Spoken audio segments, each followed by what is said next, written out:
আপনার মোবাইল হারিয়েছে, জিডি করেননি, বিপদে পড়বেন। আপনার সিম হারিয়েছে, জিডি করেননি, বিপদে পড়বেন।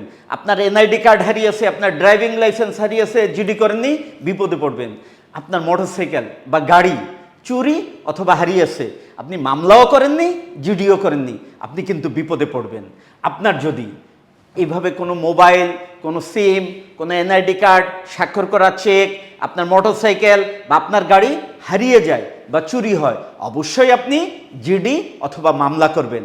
আর যদি আপনি জিডি মামলা কোনোটাই না করেন, আর আপনার এই হারিয়ে যাওয়া এ ধরনের মোবাইল, আপনার সিম, আপনার গাড়ি, আপনার মোটরসাইকেল, আপনার স্বাক্ষর করা চেক ব্যবহার করে যদি কোনো অপরাধী কোনো অপরাধ করে, তার দায় কিন্তু আপনার উপরও পড়বে বা পড়তে পারেন। তাই আপনার এ ধরনের জিনিসগুলো যদি হারিয়ে যায় বা চুরি হয়, আপনি অবশ্যই সাথে সাথে আপনার থানায় জিডি অথবা মামলা করবেন।